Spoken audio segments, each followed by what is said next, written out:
Hi friends, అందరూ ఎలా ఉన్నారు? నేనైతే చాలా బాగున్నాను. ఈరోజు లంచ్‌కి అయితే నేను మునగాకు పప్పు అండ్ దొండకాయ ఫ్రై చేస్తున్నానండి. ఈ దొండకాయలు కట్ చేస్తుండగా నాకు ఒక ఇన్సిడెంట్ గుర్తొచ్చింది. నిన్న మేము షెడ్ దగ్గరికి వెళ్ళినప్పుడు అక్కడ మా పాప దొండకాయ చెట్టు చూసి నన్ను పిలుచుకొని వెళ్ళి, "ఇక్కడ చూడు మమ్మీ, వాటర్ మిలన్ చిన్నవి ఉన్నాయి" అని చెప్పి. వాటర్ మిలన్ కాదు తల్లి, దొండకాయ అంటే, లేదు వాటర్ మిలన్ అనింది.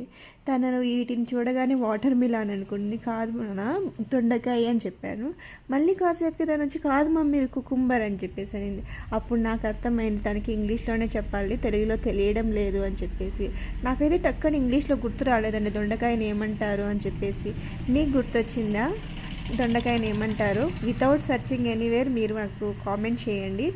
దొండకాయని ఏమంటారు? పిల్లల మైండ్ చూసారా అండి ఎంత షార్ప్గా పనిచేస్తుందో. ఏదైనా తెలియనిది కనిపించిందంటే దాన్ని తెలుసుకునే వరకు అస్సలు ఆగరనమాట. ఎంతైనా 10 years పిల్లలకి బ్రెయిన్